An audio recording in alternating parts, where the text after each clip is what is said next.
किसी राज्य में एक प्रसिद्ध चित्रकार रहा करता था। उसकी चित्रकारी की चर्चा दूर दूर तक थी। उसके द्वारा बनाई गई चित्रकारी महंगे दामों पर बिका करती थी। राजा ने उस चित्रकार को अपने दरबार में शाही चित्रकार का दर्जा दिया हुआ था। एक दिन की बात है, राजा का दरबार लगा हुआ था और सभी फरियादी एक एक करके अपनी फरियाद राजा के सामने पेश कर रहे थे। उस दिन दरबार विशेष मंत्रियों और विशिष्ट जनों से भरा हुआ था और राजा सभी फरियादियों की मांग एक एक करके पूरी कर रहे थे।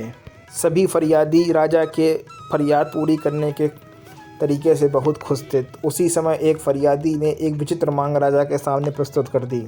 उस फरियादी ने राजा से कहा कि वह एक मनोवैज्ञानिक चिंता में है और वह चिंता उसे हर पल परेशान कर रही है। वह चिंता ना उसे सोने देती है, ना ही चैन से खाने देती है। अगर इस समस्या का समाधान नहीं निकाला गया तो वह अपने प्राणों को त्याग देगा। राजा के दरबार में आए उस फरियादी की बात सुनकर राजा को बड़ी ही हैरानी हुई।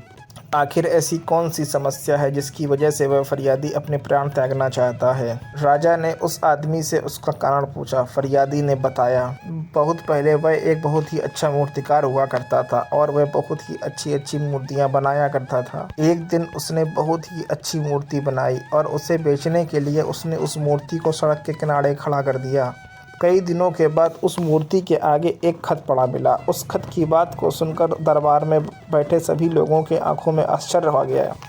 उस राजा ने पूछा, क्या था उस खत में? मूर्तिकार ने बताया, राजा, उसमें लिखा था कि यह दुनिया की सबसे बदसूरत मूर्ति है। बस उस दिन के बाद से वह कोई भी मूर्ति अपने पूरे तसल्ली शांतिपूर्वक ढंग से और बहुत ही अच्छी मूर्ति नहीं बना पाया। उस दिन से कोई भी मूर्ति अच्छी नहीं बन पा रही है। उसके मन में यह बात घर कर गई है कि वह अच्छा मूर्तिकार नहीं है। ऐसा पहली बार हुआ था कि इस तरह का कोई भी फरियादी राजा के दरबार में कभी भी आया हो।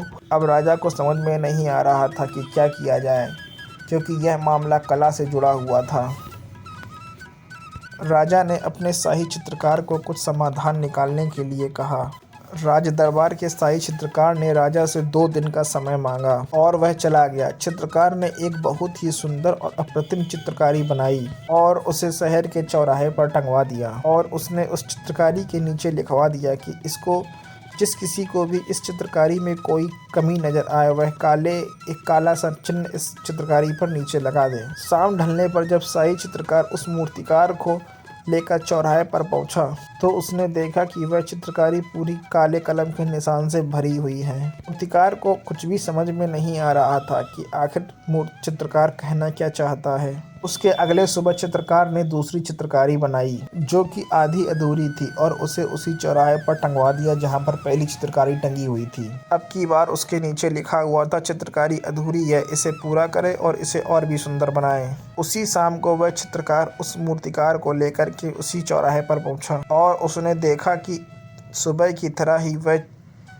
चित्रकारी पूरी अधूरी ही पड़ी हुई है। उस चित्रकारी में ना ही किसी कलम के निशान थे, ना ही उसको किसी ने पूरा करने का कोई भी प्रयास किया था। उस मूर्तिकार को अब समझते हुए तनिक भी देर न लगी और वह समझ गया, यह दुनिया, यह संसार कमियां निकालने, दूसरों की बुराई करने और दूसरों को नीचे गिराने में अपनी पूरी ताकत खर्च करती है, बनाने में नहीं। यह मनुष्य पर निर्भर करता है कि वह उन नकारात्मक चीज़ों से कैसे बचता है। हर एक व्यक्ति का अपना खुद का नज़रिया है। किसी और के नज़रिए से अपने जीवन की दिशा और दशा कभी तय ना करें।